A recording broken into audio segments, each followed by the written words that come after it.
Michael Dawson's hands were numb from the cold as he held his sleeping daughter closer, the sharp November wind cutting through his worn-out jacket like a blade. "Come on, Rosie," he whispered, brushing a tangled curl from her cheek. Almost home. Home was a one-bedroom apartment above a closed-down bakery, with peeling paint and a heater that groaned louder than it worked. But it was dry, and most nights, warm enough if he bundled Rosie up in enough blankets. He hadn't planned on walking home from the diner with her at 9 p.m., but the sitter canceled last minute, and he couldn't afford to miss another shift. He turned the corner onto a side street, hoping to cut 5 minutes off the walk, when he spotted someone slumped near the alley. A woman, sitting on the curb in a black coat, head tilted down, heels kicked off beside her. Michael hesitated. "Hey," he said, shifting Rosie in his arms. "You okay?" She looked up slowly, her eyes glassy but alert. Her lipstick was smudged, and her dark hair had fallen out of its elegant twist. She didn't look hurt, just lost. "I'm fine," she said quickly. Her voice was low but steady. "Sorry. I didn't mean to worry you. You're sitting alone in the dark, barefoot. Doesn't scream fine." A pause. Then a quiet laugh escaped her. "Fair point. I can call someone for you if you need." "No," she cut in, shaking her head. "Please don't." Rosie stirred, her tiny arms curling around his neck. He watched the woman for a second longer, then crouched awkwardly on the sidewalk, careful not to jostle his daughter. "Look, I don't know what happened, but I don't feel good leaving you here like this." She blinked rapidly, then rubbed at her eyes. "It's been a rough night." "Yeah," he murmured. "I've had a few of those myself." She glanced at him, eyes drifting to the little girl nestled against his chest. "Is she yours?" "Yeah. This is Rosie. She's 5. Fell asleep during my shift, and now we're walking home, because life's a mess." Something about that made the woman smile. "I'm Penelope." Michael nodded. "Michael." They sat in silence for a moment. She didn't look like she belonged on a street corner. Her coat looked expensive, and even barefoot, she carried herself like someone who was used to being in control. But tonight, she looked like she'd lost all of that. "You hungry?" he asked suddenly. "I've got leftover mac and cheese. It's not gourmet, but Rosie swears it's magic." Penelope looked at him like he'd just offered her a seat at a royal banquet. "Are you serious?" "Yeah. It's on the way. Warm, safe. You don't have to stay long."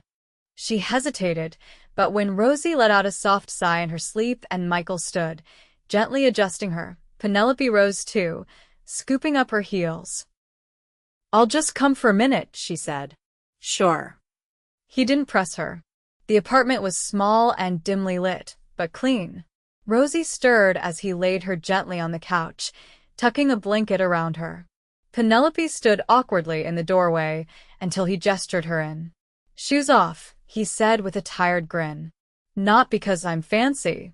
The floor creaks by Rosie's room. She smiled faintly and slipped them off, watching as he moved to the kitchen and started reheating the food. "Nice place," she said softly, though it was obvious she didn't mean it in the literal sense. She meant, "It feels kind. I do what I can." He handed her a bowl. No judgment on the plastic forks. She took it like it was the best thing anyone had given her in a year. "Thank you." They sat on opposite ends of the couch, Rosie sleeping between them. They didn't talk much, but the quiet wasn't awkward. It was calm. Needed. "I had a fight," Penelope said quietly after a while. "With my fiancé." Michael looked over. "You said had." She shrugged. "He's not my fiancé anymore." Michael nodded slowly. "He hurt you." "Not the way you're thinking." "Just." "He didn't see me." "Not really. He saw what I could give him. And I let him. Until tonight." He didn't pry. He just nodded. She looked over at him, her eyes searching. "You're kind." He huffed out a laugh. "I'm exhausted. Still." He looked down at Rosie, then back at Penelope. You have somewhere to go? I'll figure out tomorrow. You want to crash here tonight? Couch is awful, but it beats the street. She hesitated. I don't want to impose. You're not. She finally nodded. Okay, just tonight. Michael pulled out some extra blankets and a pillow, setting them down gently. He didn't ask questions. He didn't touch her. Just said good night and went to tuck Rosie into her bed. When he came back out, Penelope was already curled up on the couch, her coat draped over her like a blanket. Her eyes were closed, but she wasn't asleep. I meant it, she whispered. You're kind. Michael leaned against the doorframe and gave her a tired smile. You're not so bad yourself. He turned off the light. Neither of them knew it, but tonight was the beginning of everything. The scent of brewed coffee drifted through the apartment, mingling with the quiet creak of old floorboards as Michael padded barefoot across the kitchen. He glanced over his shoulder. Penelope was still asleep on the couch, one arm slung over her eyes, the other curled against her chest, her coat half slipped to the floor.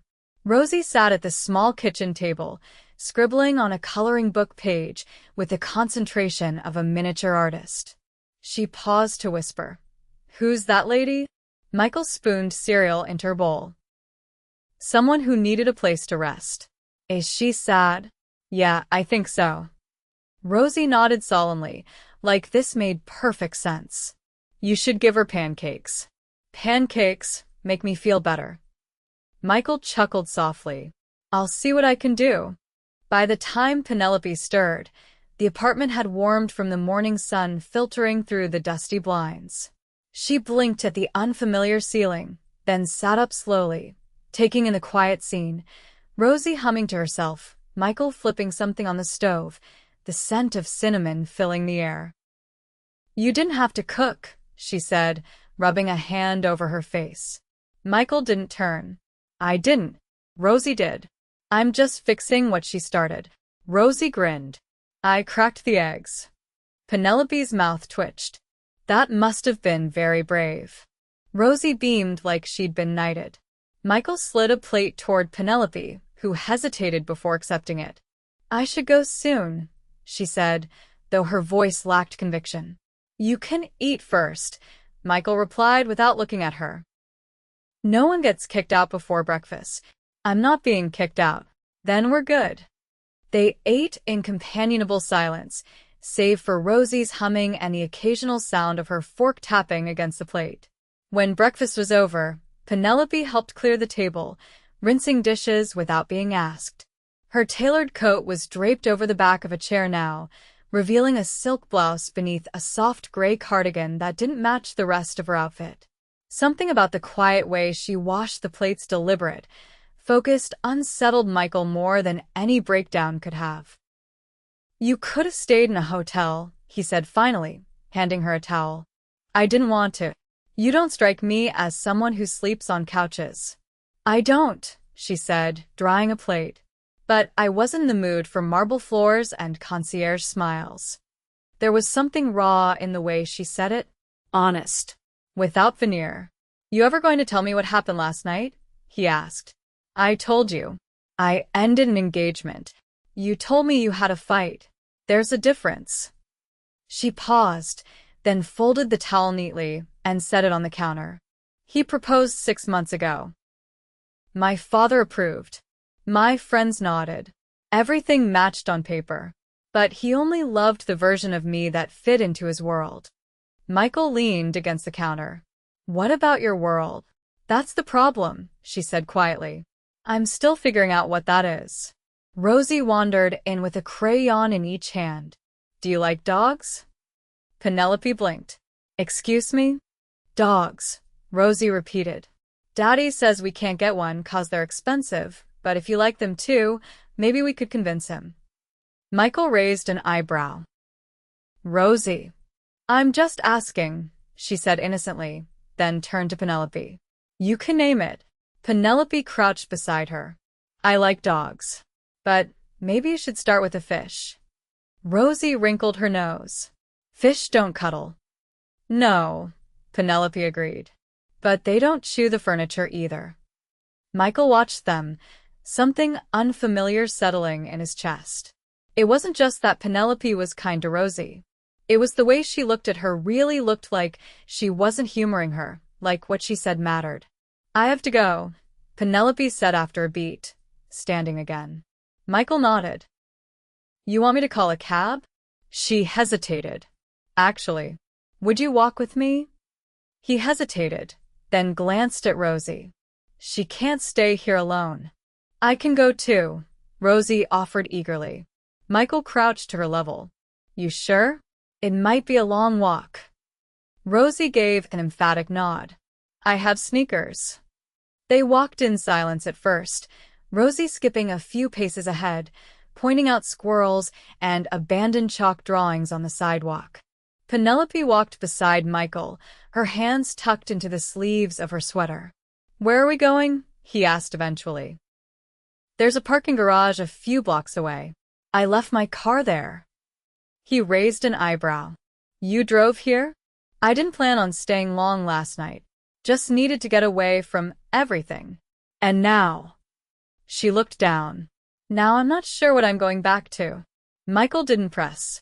Instead, he glanced at Rosie, who had stopped to examine a row of weeds sprouting between two slabs of concrete. "You ever think about starting over?" he asked. "All the time," Penelope said. They reached the garage, and Penelope led them to a sleek black car parked in the far corner. It gleamed even in the dim light, the kind of vehicle that didn't belong in their part of the city. Michael stared. "That's yours?" She didn't answer. Instead, she opened the back seat door and pulled out a pair of heels, then a phone from the center console. "I turned it off last night," she murmured. "Didn't want to be found." Michael frowned. "You in trouble?" "No. Just tired of being chased." She stared at the screen for a second, then powered it off again and slipped it into her purse. "I don't want to go back to that life," she said softly. "Not yet." Michael shifted his weight. "So, don't. I can't exactly disappear." "Why not? People do it all the time. Change their lives.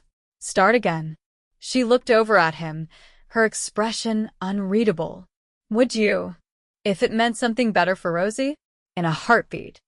Penelope nodded, then opened the driver's side door and paused.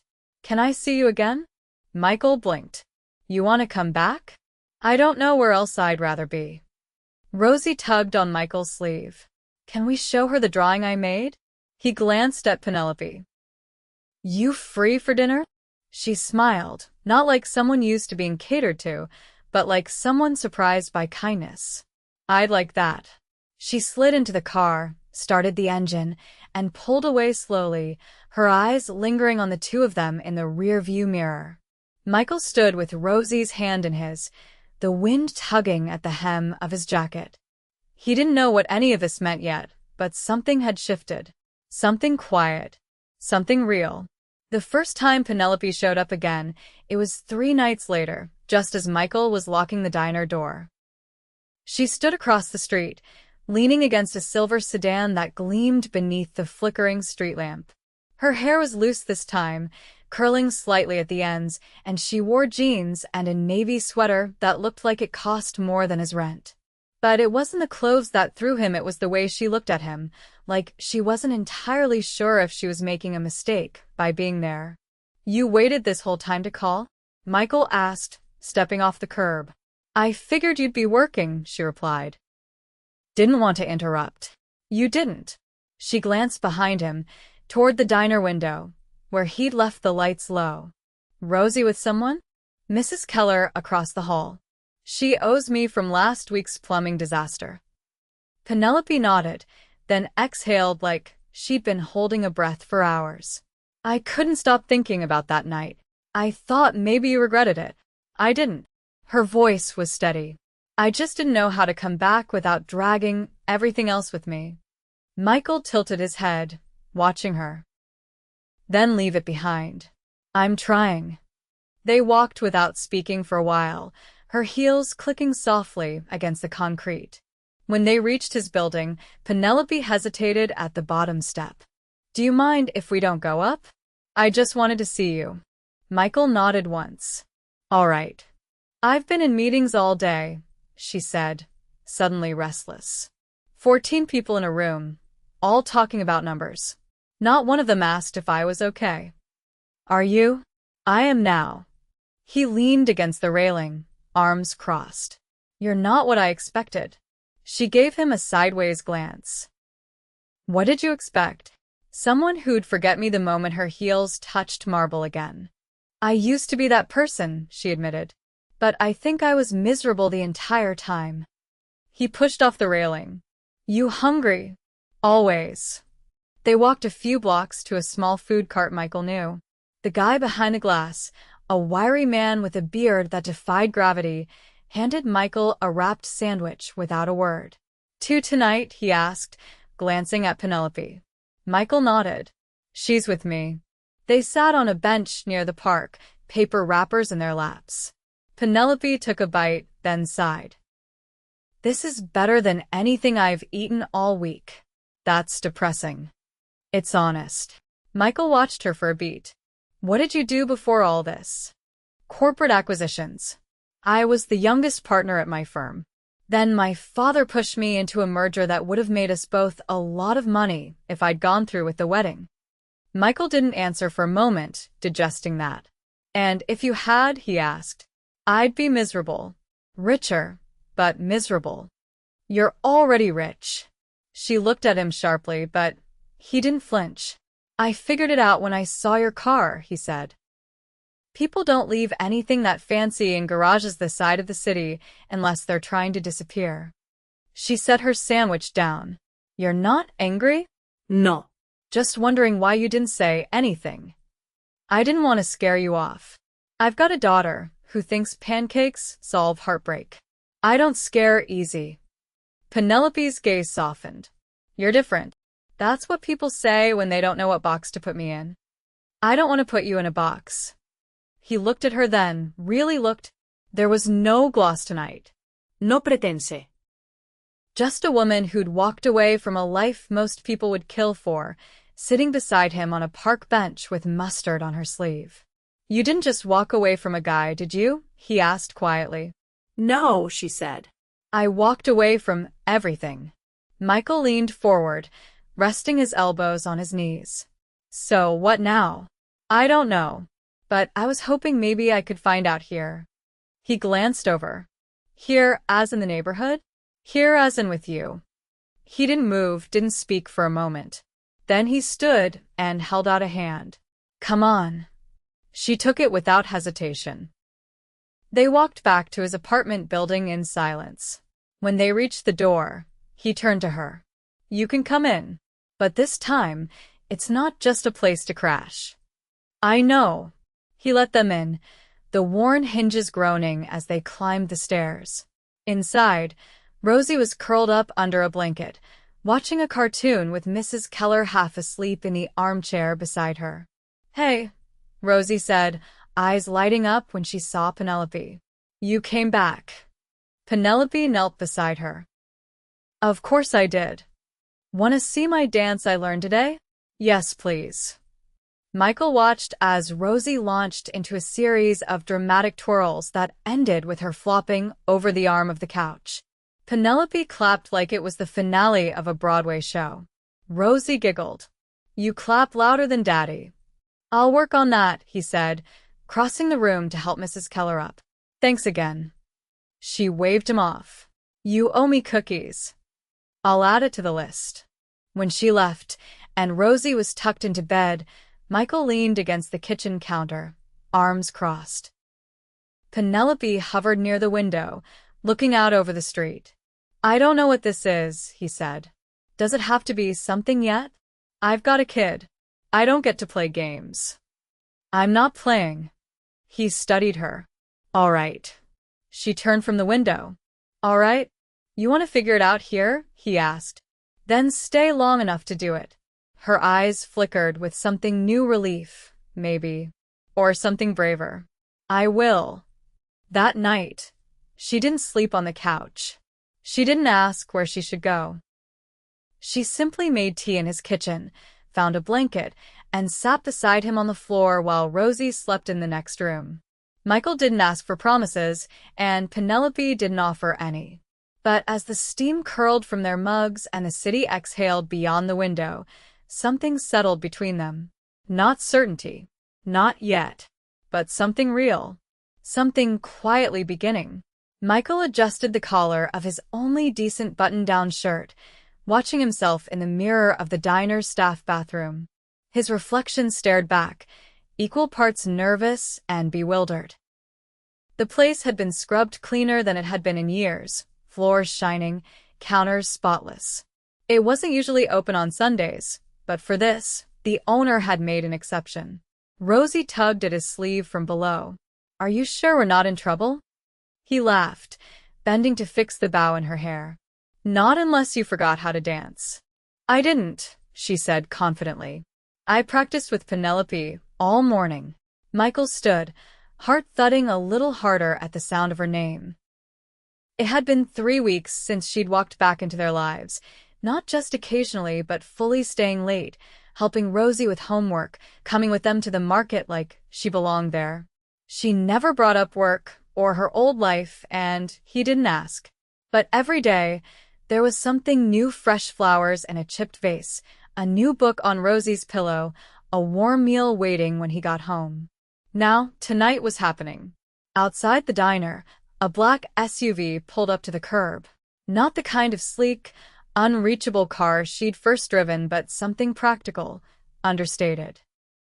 Penelope stepped out, wearing a soft blue wrap dress and flats, her hair tucked behind one ear, a small box in her hands. Michael opened the door before she reached it. "You're early." "I brought something," she said, holding the box toward him. He opened it carefully. Inside, nestled in tissue paper, was a tiny white cake with delicate sugar flowers on top. "For Rosie," she said. "She told me birthdays aren't until summer, but she wanted something to celebrate the show." Michael blinked. "You made this?" "No," she replied. "But I asked someone who owed me a favor." Rosie ran from the back and threw her arms around Penelope's waist. "You came? I wouldn't miss it." She looked up at Michael. "Are we ready?" He nodded, though his pulse hadn't slowed since she'd arrived. The lights dimmed. Rosie stood in the center of the diner, her face glowing beneath the string lights Penelope had found at a second-hand store. She performed an interpretive dance to a song Michael had never heard, twirling and leaping with a dramatic flair that had the small gathered crowd, mostly neighbors, the diner owner, and 2 of Penelope's friends from a local community center cheering by the end. When Rosie curtsied, people clapped until their hands were red. She beamed, running to Michael, who lifted her easily. "You were incredible," he said. "I almost tripped on my sock," she whispered. "But I pretended it was part of the dance." He kissed her forehead. "That's what professionals do." Penelope approached, handing Rosie a cupcake from the box. "You were perfect." Rosie took it with both hands. "Can I eat it now?" "Just try not to get frosting on your dress," Michael said. After the performance, the music changed. People danced or talked quietly at the booths. Penelope stood by the window, sipping a glass of punch, watching Rosie twirl barefoot between chairs. Michael joined her, hands tucked into his pockets. "You didn't have to do all this," he said. "I wanted to." He looked at her. "You've done a lot of things you didn't have to." She met his gaze, expression unreadable. "I needed something to be real. This is." He took a breath. "I know you've walked away from a lot, but you never really told me what you're walking toward." She set her glass down. "I liquidated my shares last week. I stepped down from the board. My father thinks I've lost my mind." "Have you?" "No," she said. "I've finally found it." Michael nodded slowly. "So, what happens now?" "I bought the old bookstore on Fremont. It's been closed for years, but the bones are good. I'm going to turn it into a community space. Reading programs, art classes, maybe live music nights." He blinked. "Wait, you bought it?" Like, the whole building. Yes. You're serious. She laughed. I'm always serious. So you're staying? I don't want to be anywhere else. He looked over at Rosie, frosting on her nose, laughing with her friends. Then back at Penelope. You fit here. You know that. I've never fit anywhere before, she said. Not like this. Michael hesitated. Do you remember that first night? When you sat on the curb, I remember thinking I'd hit rock bottom. You hadn't, he said gently. You were just turning around. She swallowed. I was terrified. I still am sometimes. I'm not. She looked up sharply. I'm not afraid, he said, because I know who you are now, and not just the part with the money and the past. I know the woman who helps Rosie with math, who bakes cookies badly but tries anyway, who stayed when she could have gone. Penelope took a step closer. Say it again. What? That you're not scared. He reached for her hand. I'm not scared. She leaned in, their foreheads touching. Around them, the music faded to something softer, slower. Michael, she whispered. Yes, I love you. His chest tightened, warmth flooding through him like someone had thrown open every window in his soul. I love you too. They kissed soft, sure, slow. It wasn't fireworks or movie finales. It was better. It was home. Later that night, after the guests were gone and Rosie was asleep in the back booth with a blanket over her, Michael stood beside Penelope at the counter, their hands intertwined. You know, he said, this place isn't fancy. She smiled. Neither am I anymore. He turned to face her fully. I want you here. All the way. I'm not going anywhere. I mean, really here. She frowned, tilting her head. He reached into his back pocket and pulled out a small velvet box. Her eyes widened. Michael, it's not a diamond. It's not even expensive. But I picked it because it reminded me of you. Strong, beautiful, unexpected. She opened the box. A simple silver ring, engraved with a tiny star. Will you marry me? Penelope's eyes filled, and she nodded before words could form. Yes, she breathed. Yes. 1,000 times, yes. He slipped the ring onto her finger, and she threw her arms around him, laughing through tears. Outside, the city hummed and sighed, but inside the little diner, a new life had already begun. Not one of marble floors or boardroom battles, but of pancakes in the morning, dance shows at night, love that didn't need chandeliers to shine. They had found each other in the dark, and now they would build their forever in the light. The courthouse was smaller than Penelope expected, modest, Quiet. tucked between a florist and a bakery that smelled like cinnamon and history. It didn't have marble columns or grand chandeliers. The waiting room was lined with scuffed chairs and outdated magazines, and the judge wore a cardigan over his robe. But when Michael took her hand, warm and steady, none of that mattered. She stood in a knee-length cream dress, soft fabric fluttering around her calves as a breeze slipped through the open window. Michael was beside her in a clean navy shirt Rosie had insisted he iron twice. His tie was slightly crooked, and Penelope resisted the urge to fix it. It was perfectly him, quietly strong, a little stubborn, and absolutely hers. Rosie perched on a chair a few feet away, her feet swinging and her hair braided with tiny white flowers. Her eyes were wide with excitement, her hands clutching the little bouquet she'd helped arrange that morning. Penelope Grace Rutherford, the judge said, his voice calm and kind. Do you take Michael Dawson to be your lawfully wedded husband?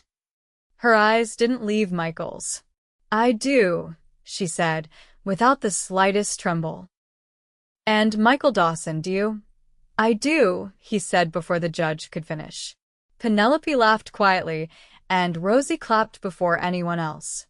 When the judge declared them husband and wife, Michael leaned in and kissed her, not rushed, not showy, but full and certain, like he was placing a promise directly into her soul.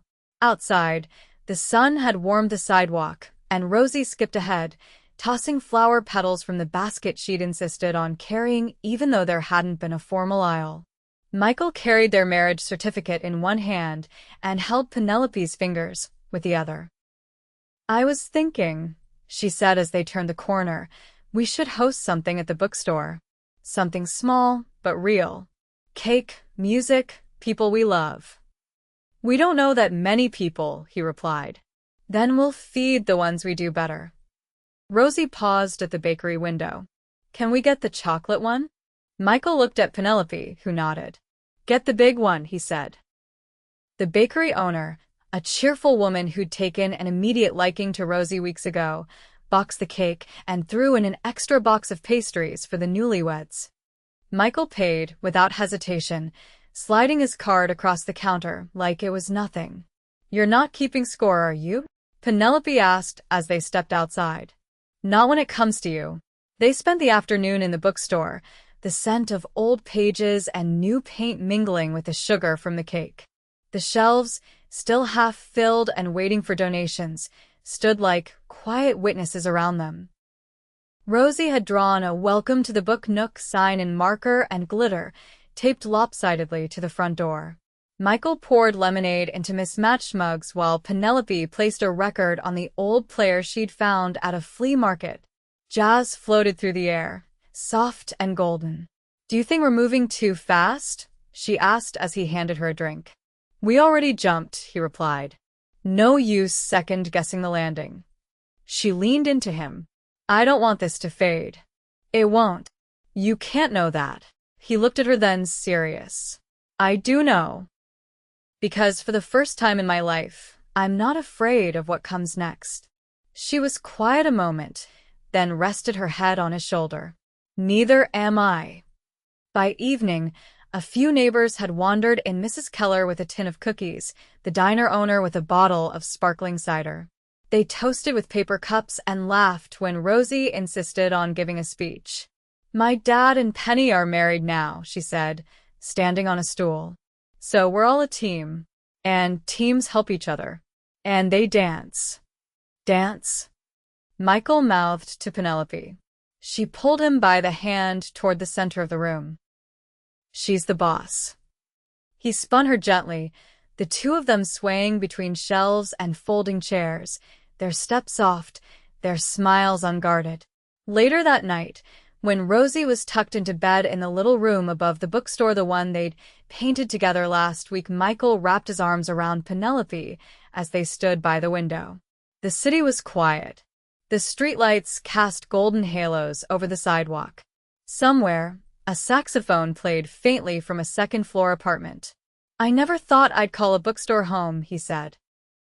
"I never thought I'd find one I wanted to stay in." She turned to him. "Do you think we'll still be dancing in 20 years? "We'll be dancing in 20 years, and you'll still insist on leading." She laughed and pressed her lips to his. "You promise?" He kissed her back, slow and certain. "I do." And that night, in the warmth of their new life, wrapped in blankets and the breath of old stories and new beginnings, they fell asleep with the kind of peace that doesn't shout, it simply stays. The following spring, the bookstore opened. Not with a ribbon cutting or a press release, but with a handwritten sign. "Open, come in. We've been waiting." Children spilled into corners with picture books. Neighbors dropped by just to talk. Rosie started a Young Explorers Club and insisted on hosting weekly storytime. Michael taught weekend writing workshops. Penelope curated shelves with love and care, remembering everyone's favorite author by name. And on the third Saturday of every month, they pushed the shelves aside, set up folding chairs, turned on the jazz, and danced. Sometimes just the two of them. Sometimes with Rosie twirling between them. They never needed chandeliers. They had each other. That was more than enough.